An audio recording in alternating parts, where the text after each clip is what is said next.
जय जिनेंद्र में चांदनी सरावगी आप सभी का वाह जिंदगी की इस अद्भुत प्रस्तुति मंदिर दर्शन में स्वागत करती हूँ।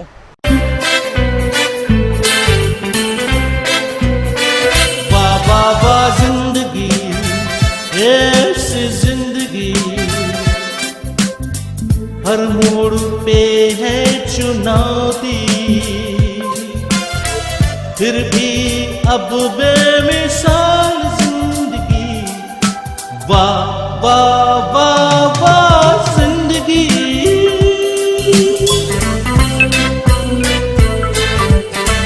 कभी थी धूप जिंदगी, कभी है शाम, जीते हैं जिंदगी के हर एक गाँव। जाने ज़माना ये जाने आलम, चलते हैं साथ यूं खुशी और गम, खुशी और गम। वाह वाह वाह जिंदगी, ये ऐसी जिंदगी,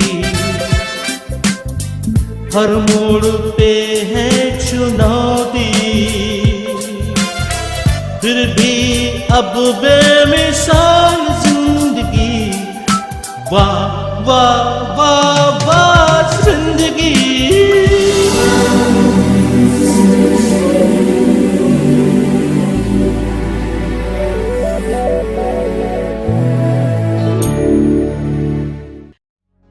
इस फिल्म का निर्माण सिद्ध क्षेत्र मांगी तुंगी दिगंबर जैन देवस्थान के प्रबंधक डॉक्टर सूरजमल जैन और पंडित श्री शैलेश भाई जैन के द्वारा बताई गई बातों पर किया गया है, जिनका उल्लेख दिगंबर जैनाचार्य श्री रविशेण स्वामी द्वारा रचित पद्म पुराण में है, जिसके अनुसार श्री राम हनुमान आदि तुंगीगिरी क्षेत्र से मोक्ष गए थे।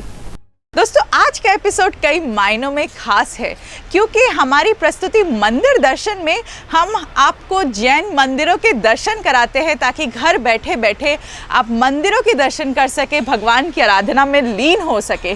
पर आज के इस एपिसोड में हम आपको मंदिर दर्शन के साथ साथ उस क्षेत्र की भी पूरी जानकारी देंगे और मैं बात कर रही हूँ अतिशयकारी श्री मांगी तुंगी जी की। तो चलिए हम अपने इस एपिसोड में आगे बढ़ते हैं और मांगी तुंगी जी की आराधना करते हैं।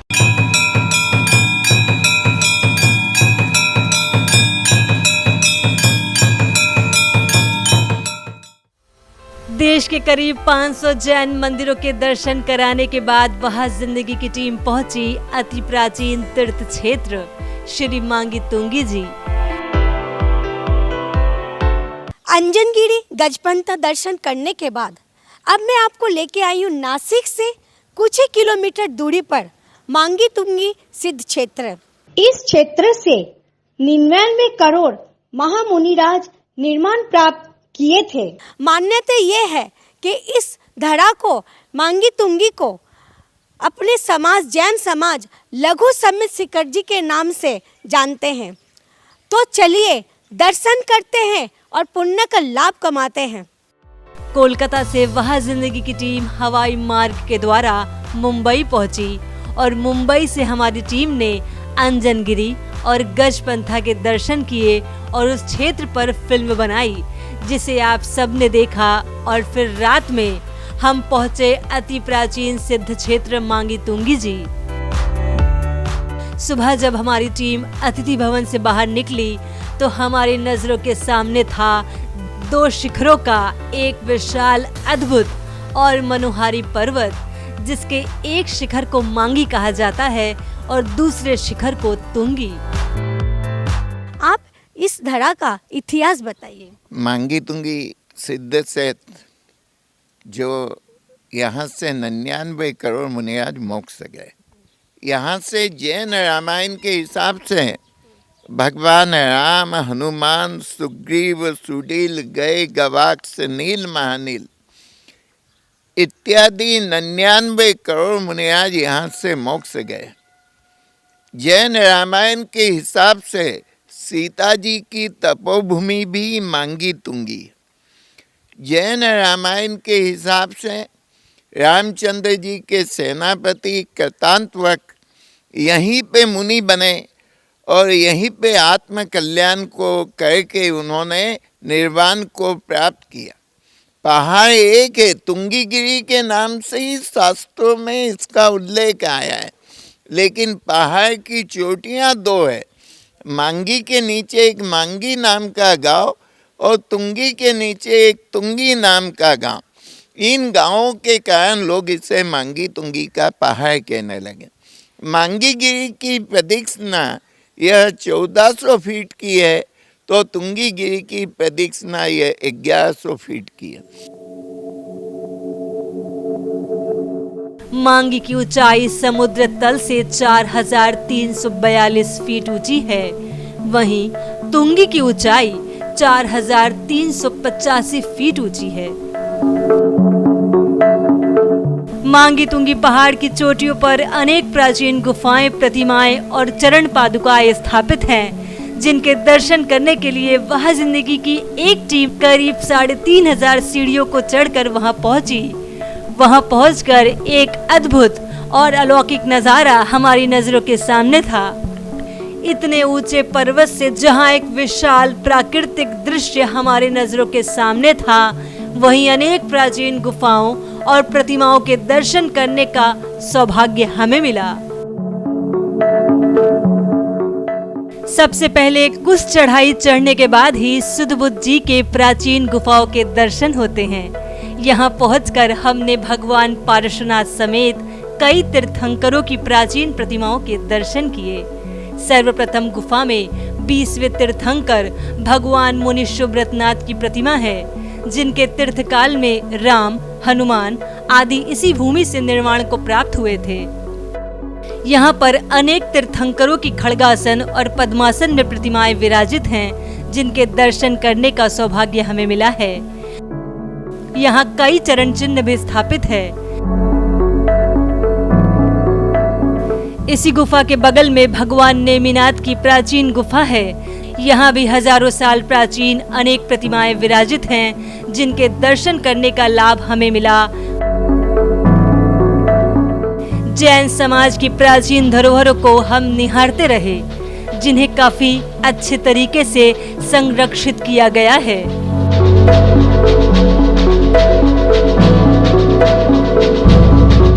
सुधबुद्ध जी के गुफा के बाहर ही एक नए जिनालय का निर्माण किया गया है, जिसमें 4 प्रतिमाएं विराजित है। ये प्रतिमाएं नीचे के मंदिरों से लाकर यहाँ पर विराजमान की गई हैं।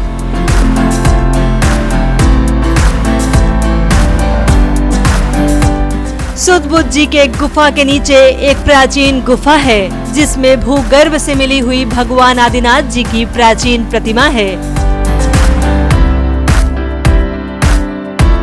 सुधबुद्ध जी की गुफाओं के दर्शन करने के बाद हमने चढ़ाई शुरू की मांगी गिरी और तुंगी गिरी की प्राचीन गुफाओं में स्थित हजारों साल प्राचीन प्रतिमाओं के दर्शन करने के लिए। जैसे जैसे हम चढ़ाई कर रहे थे, हमें खुशी का अनुभव हो रहा था कि हम अपने जैन धर्म की प्राचीन धरोहरों के दर्शन करने जा रहे हैं। हमारी नजरों के सामने था मांगी गिरी स्थल। मांगी की चोटी पहाड़ से 225 फीट ऊंची है और यहीं पर 7 जिनालय हैं, जिनके दर्शन हमने किए। इतिहास के अनुसार 99 करोड़ मुनि यहाँ से मोक्ष को प्राप्त हुए थे। यहीं से भगवान श्री राम को मुक्ति मिली थी। उनके सेनापति कृतांक मुनि की अति प्राचीन प्रतिमा यहाँ स्थापित है। पूरे विश्व में शायद ये एक ऐसी प्रतिमा है जिसके एक हाथ में पिच्छी और एक हाथ में माला है।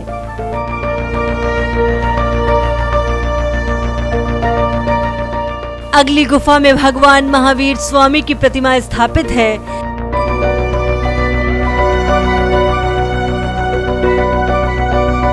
वहां जिंदगी की टीम मांगी गिरी के अगले गुफा में पहुंची, जहां पर अनेक प्रतिमाएं हैं, जिनमें किसी भी प्रकार का कोई चिन्ह नहीं है। इससे ये अंदाजा लगाया जा सकता है कि ये प्रतिमाएं सिद्ध परमेष्ठी की हैं।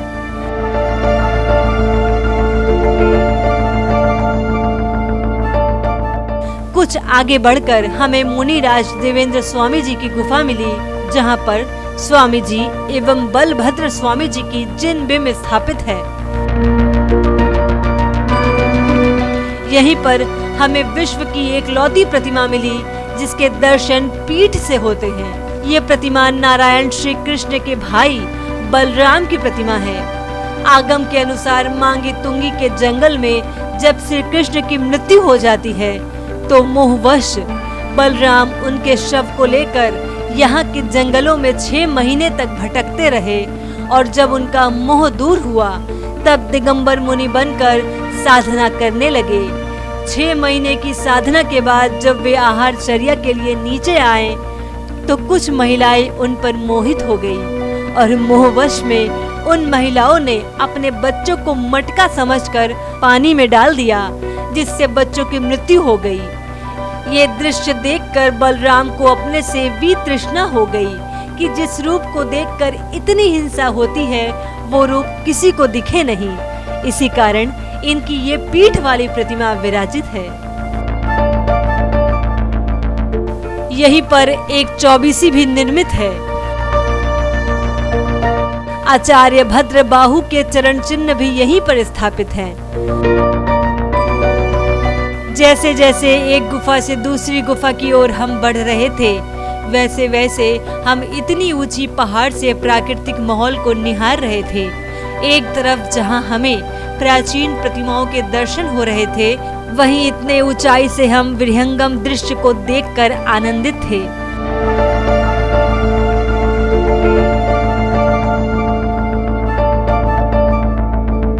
फिर हमारी टीम पहुंची आदिनाथ गुफा में, जहां पर भगवान आदिनाथ के साथ अनेक प्रतिमाएं विराजित हैं। इनमें कई प्रतिमाएं तीर्थंकरों की है तो कई प्रतिमाएं सिद्ध परमेष्ठी और मुनिराजों की हैं। साथ ही सभी प्रतिमाओं के साथ यक्ष और यक्षिणी भी हैं।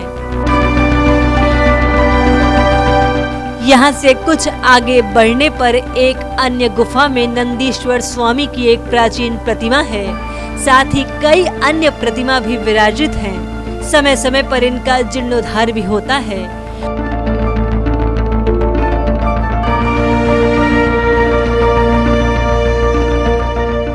हमारी टीम 5वीं गुफा पर पहुंची, जहां पर भगवान शांतिनाथ की प्रतिमा मूल नायक के रूप में स्थापित है। साथ ही कई जिन बिंब भी हैं और चरण चिन्ह भी स्थापित किए गए हैं।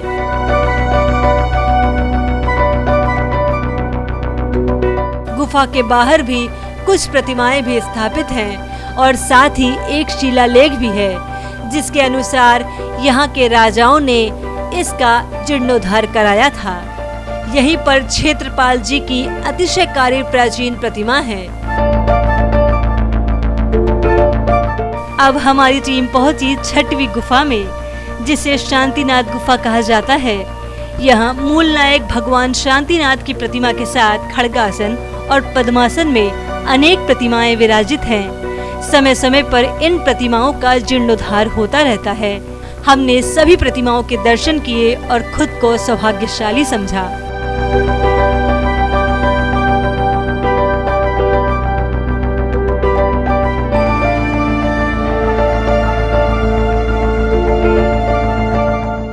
प्राचीन काल में बारिश के पानी को संग्रहित करने के लिए यहाँ टांके भी बनाए गए थे, जो आज भी मौजूद हैं।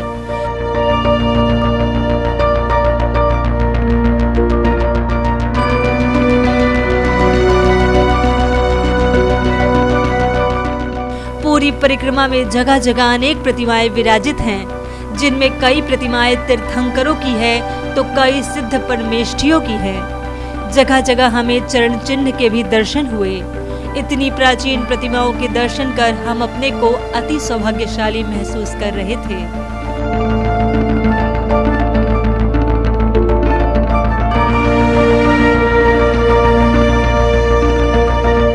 मांगी गिरी के बाद हम आगे बढ़े तुंगी गिरी की ओर। अभी वक्त हो चला है लेने का एक छोटा सा ब्रेक। कहीं जाइएगा मत, ब्रेक के उस पार मैं आप सभी का इंतजार कर रही हूँ।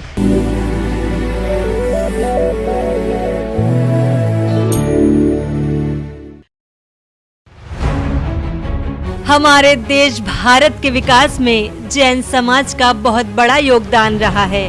जहां दूसरे समाज को इसकी जानकारी नहीं है, वहीं हमारा जैन समाज भी पूरी तरह इस बात से परिचित नहीं है।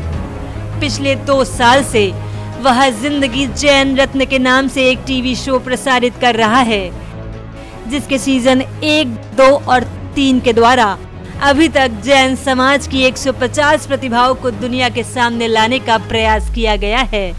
इसके लिए हमारी 8 सदस्यीय टीम ने हवाई मार्ग, रेल मार्ग और सड़क मार्ग के द्वारा करीब 4 लाख किलोमीटर का सफर तय किया।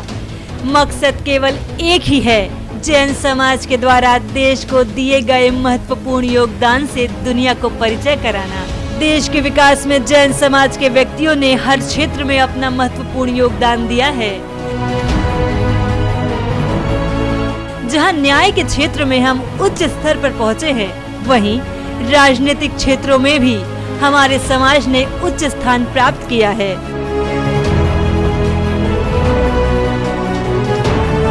भारी संख्या में विदेश सेवा के साथ ही साथ भारतीय प्रशासनिक सेवा यानी IAS बनकर हमारे समाज के व्यक्ति देश को अपनी सेवा दे रहे हैं।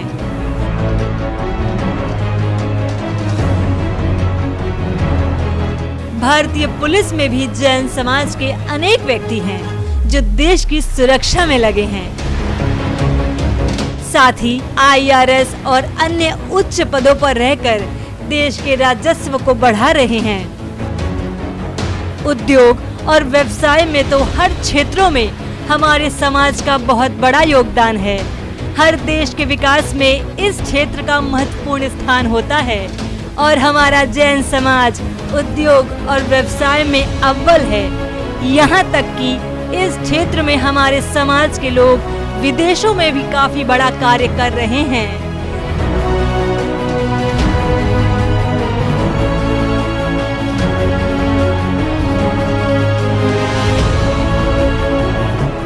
निर्माण और रियल एस्टेट के क्षेत्र में भी अनेक ऐसे कार्य किए गए हैं जो अंतर्राष्ट्रीय स्तर पर काफी प्रसिद्ध है। Infrastructure, power, gas, import export के साथ ही साथ कई ऐसे क्षेत्र होते हैं जो हर देश के विकास में महत्वपूर्ण होते हैं और जैन समाज ने भारत के विकास में इन क्षेत्रों में भी काफी बड़ा योगदान दिया है।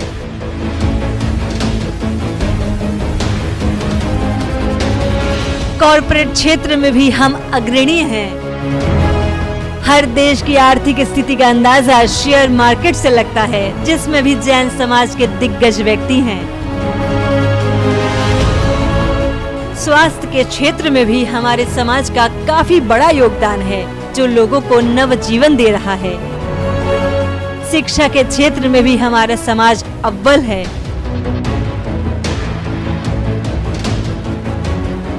धार्मिक और सामाजिक क्षेत्रों में तो जैन समाज ने जो कार्य किया है वो अतुलनीय है। इनके द्वारा अनेक परोपकारी कार्य किए जा रहे हैं। हमारे जैन समाज के लोग आज फिल्म, टीवी जगत, मीडिया, कला आदि क्षेत्रों में तो छाए हुए हैं। जिए और जीने दो के सिद्धांत पर अमल करते हुए अनेक कार्य किए गए हैं। हमारे जैन समाज की महिलाएं भी किसी से पीछे नहीं हैं। जहां वे उच्च शिक्षित हैं, वहीं उन्होंने कई क्षेत्रों में उल्लेखनीय सफलता हासिल की है।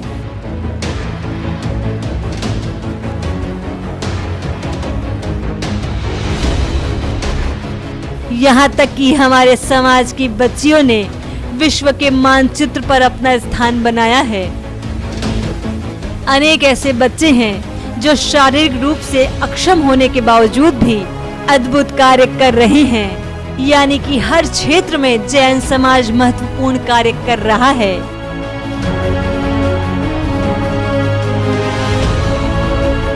यहाँ तक कि कई अन्य धर्मावलंबियों की जैन धर्म के सिद्धांतों में गहरी आस्था है। अभी तक जैन समाज के सीजन 1, 2 और 3 के द्वारा 150 जैन प्रतिभाओं से देश और दुनिया को परिचय कराने का प्रयास किया गया है। दुर्भाग्यवश हमारे जैन समाज को वो सम्मान नहीं मिला जिसके वो हकदार हैं। हमारा मकसद है कि देश में चल रहे नारे हिंदू, मुस्लिम, सिख, ईसाई में बदलाव कर अब इसे हिंदू, मुस्लिम, जैन, सिख, ईसाई किया जाए। ये तभी संभव होगा जब हम सब अपने नाम के आगे जैन लिखेंगे। दुनिया में जैन प्रतिभाओं की कमी नहीं है, इसीलिए अभी इसके कई सीजन और आने बाकी हैं। जैन रत्न सीजन 1, सीजन 2, सीजन 3 के प्रसारित होने के बाद अब इसके सीजन 4 की शूटिंग काफी जोर शोर से पूरे देश में शुरू हो चुकी है, जिसका प्रसारण आदिनाथ टीवी पर 24 मार्च से प्रत्येक शुक्रवार रात्रि 9:25 से शुरू हो रहा है।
अभी तक प्रसारित हो चुके जैन रत्न सीरीज को आप सभी YouTube पर देख सकते हैं।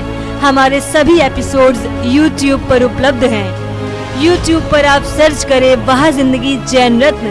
साथ ही साथ आप हमारे वह जिंदगी चैनल को सब्सक्राइब करें, लाइक करें और शेयर करें, जिससे आने वाले सभी एपिसोड्स का नोटिफिकेशन आपको प्राप्त हो सके। अगर आप भी किसी जैन रत्न को जानते हैं तो हमें सूचित करें। हमारी 8 सदस्य टीम उनके पास जाकर उन पर फिल्म बनाएगी।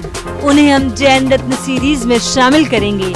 हमसे संपर्क करें ललित सरावगी जैन, कोलकाता 9331722031।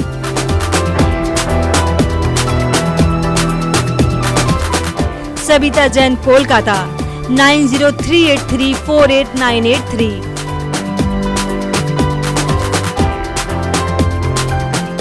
चांदनी सरावगी जैन, मुंबई 9073657827।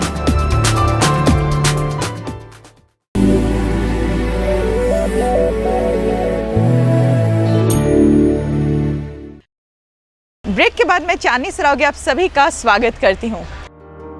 मांगी गिरी के बाद हम आगे बढ़े तुंगी गिरी की ओर और दोनों के बीच के स्थान को कृष्ण कुंड कहते हैं, जिसके भी हमने दर्शन किए।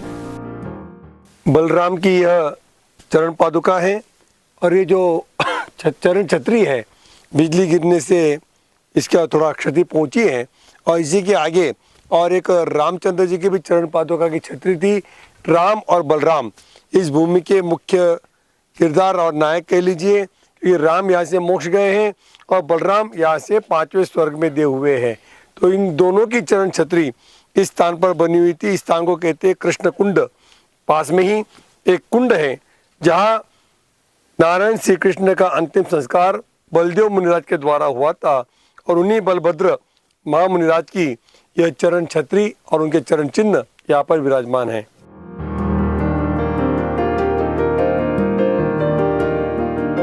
प्राकृतिक माहौल का आनंद लेते हुए और भगवानों को स्मरण करते हुए वह जिंदगी की टीम पहुंची तुंगी गिरी क्षेत्र पर। पहाड़ से तुंगी गिरी की ऊंचाई 225 फीट है। यहाँ पर 3 जिनालय हैं और तीर्थंकरों एवं अनेक सिद्ध परमेष्टियों की अनेक प्रतिमाएं विराजित हैं। हमारी टीम पहुंची पहले जिनालय में, जहां पर भगवान राम विराजित है। साथ ही हनुमान, सुग्रीव समेत 8 अन्य प्रतिमाएं विराजमान है। कहा जाता है कि ये सारी प्रतिमाएं चतुर्थकालीन है।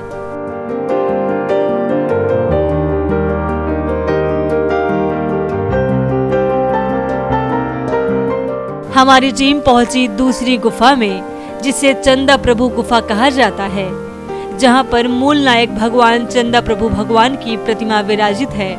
साथ ही साथ अनेकों प्रतिमाएं विराजित हैं। कुछ प्रतिमाओं में चिन्ह है जिससे पता चलता है कि ये तीर्थंकरों की प्रतिमा है। वहीं कुछ प्रतिमाओं में चिन्ह नहीं है जिससे ये अंदाजा लगाया जा सकता है कि ये सिद्ध परमेष्ठियों की प्रतिमाएं हैं। कहा जाता है कि इसी क्षेत्र से 99 करोड़ मुनिराज निर्माण को प्राप्त हुए थे।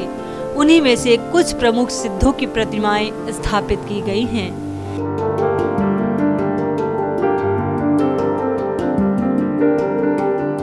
इसके बाद वहां जिंदगी की टीम पहुंची पंचबालियती जिनालय। यहाँ पर 5 खड़गासन प्रतिमाओं के हमने दर्शन किए। पहाड़ की इतनी ऊंची चोटी पर आकर पंचबालियती के दर्शन करना हमारे लिए सौभाग्य की बात थी। इस परिसर में जगह जगह यक्ष यक्षिणी क्षेत्रपाल जी की प्रतिमा चट्टानों पर उकेरी गई है। यहीं पर परिक्रमा के दौरान भगवान पार्श्वनाथ समेत अन्य कई प्रतिमाओं के दर्शन करने को मिले।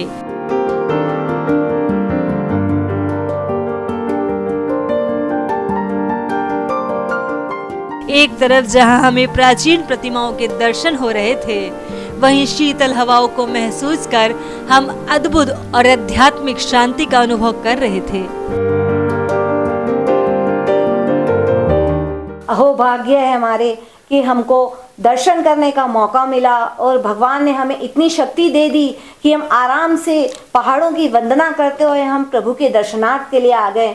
और यहाँ पे व्यवस्था भी इतनी अच्छी है, इतना अच्छा मन लग रहा है, बस लगता है कि बस आते जाओ, हर महीने भगवान हमको बुलाते रहे, रात दिन हम लोग आते रहे। और यहाँ के भैया जी लोग सब बहुत सहयोगी है। यात्रा करने के हमको ऐसा लगा ये हमारा इतना पुण्य कि हम मांगी तुंगी पहाड़ पे चढ़ के और यह भगवान के दर्शन कर लिए। इस कोटि कोटि प्रणाम। ऐसे भगवान यहाँ से इतने कोटि लोग सिद्ध गए हैं।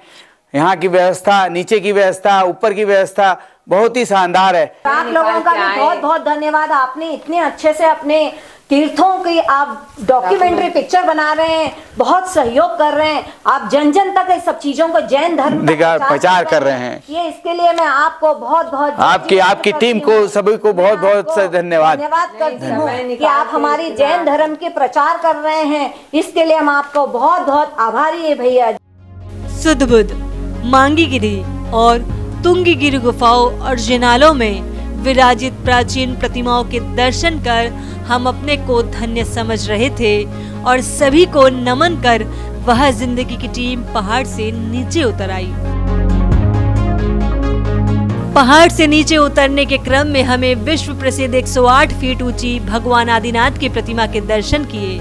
ये प्रतिमा परम पूज्य आरिका गणनी ज्ञानमती माता जी की प्रेरणा से निर्मित हुई है।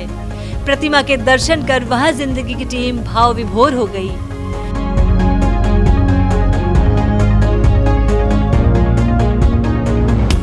आप जो पहाड़ का वंदना करके आई है, आपको कैसा लग रहा है? बहुत अच्छा लगता है। सभी सिद्ध भगवानों के दर्शन किए, इससे हमें अपनी आत्मा की अनुभूति होती है, पुण्य का लाभ मिलता है।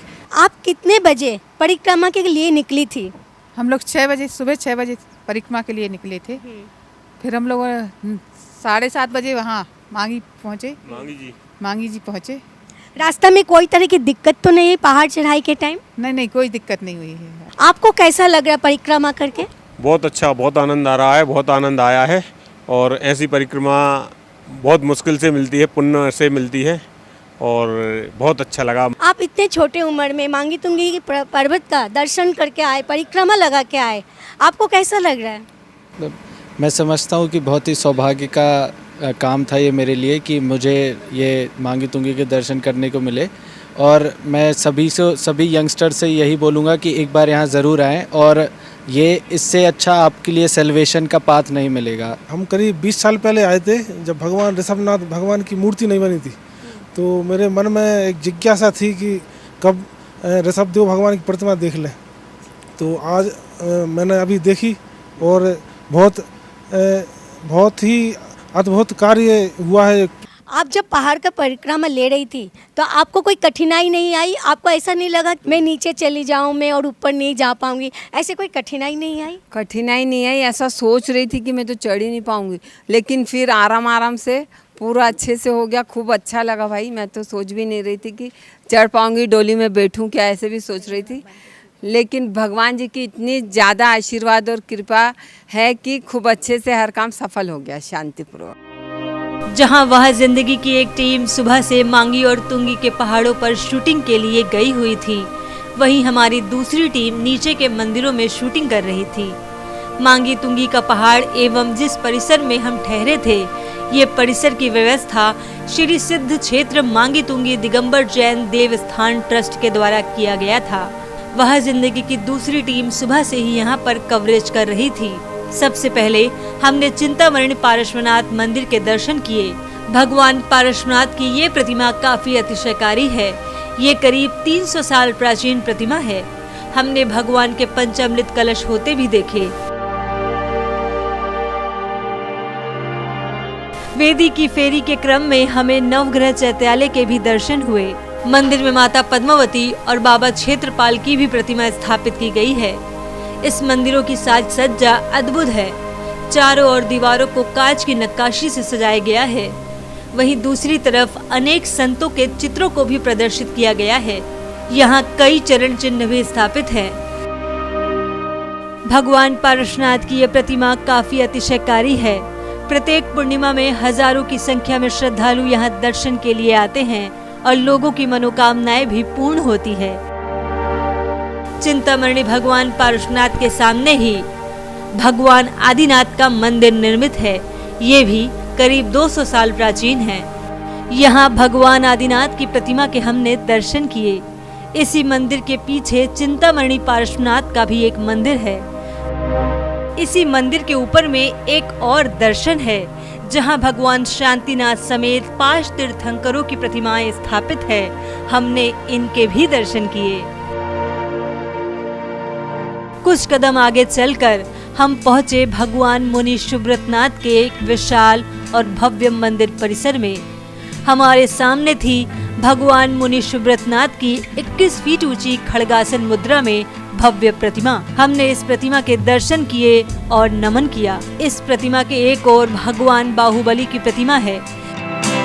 साथ ही रामचंद्र जी की भी प्रतिमा है, जो जैन मतानुसार पद्म स्वामी हुए। प्रतिमा के दूसरी तरफ भगवान भरत की प्रतिमा है। साथ ही साथ हनुमान की भी प्रतिमा है, जो जैन मतानुसार शैल स्वामी हुए। मंदिर में तीनों तरफ 2400 तीर्थंकरों की खड़गासन में प्रतिमाएं विराजित हैं। मंदिर के ऊपरी तल पर भी एक दर्शन है, जहां 4 तीर्थंकरों की प्रतिमाएं विराजमान है। मंदिर की छत पर भी हम पहुंचे, जहां छोटे छोटे गुंबजों में भी कई चरण चिन्ह स्थापित हैं और हमारे नजरों के सामने था एक विशाल गुंबज। कई तीर्थंकरों की प्रतिमाएं जहां पर विद्यमान थी। इस मंदिर से उतरकर हमारी टीम पहुंची कमल मंदिर, जहां सहस्त्रकूट जिनालय है। यहां पर 1008 छोटी छोटी प्रतिमाएं विराजित हैं। मंदिर परिसर में एक विशाल मान स्तंभ भी स्थापित है, जिसकी परिक्रमा हमने की। इस क्षेत्र में सालाना लाखों लोग आते हैं। यात्रियों की सुविधा के लिए अनेक धर्मशालाएं निर्मित है।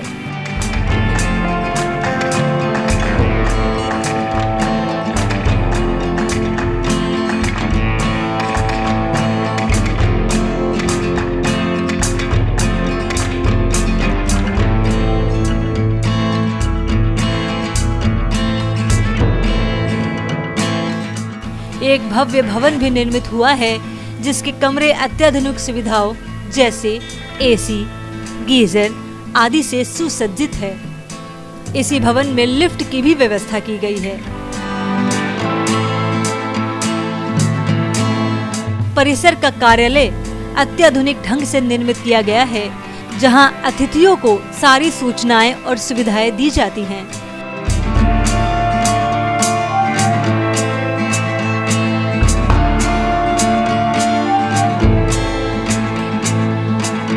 मांगी तुंगी की पहाड़ी की चढ़ाई के लिए सशुल्क डोली की भी व्यवस्था है।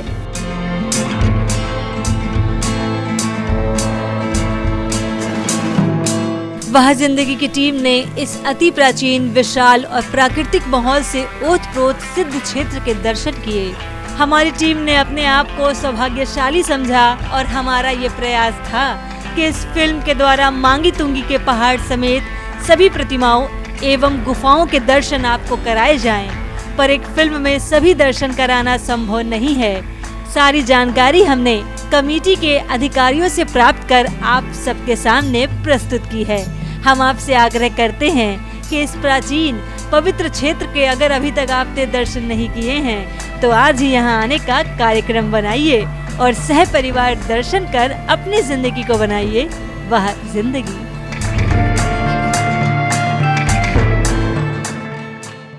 मुझे पूरी उम्मीद है कि आपको हमारा यह प्रयास पसंद आया होगा।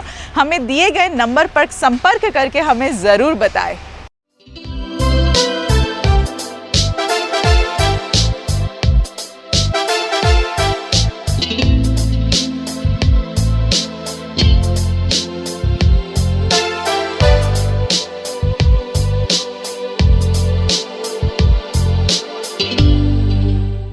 मैं चांदनी सरावगी आप सभी से विदा लेती हूँ। मैं आपसे मुलाकात करूँगी वहाँ ज़िंदगी के नए सेगमेंट में, नए एपिसोड में। तब तक के लिए जय जिनेंद्र।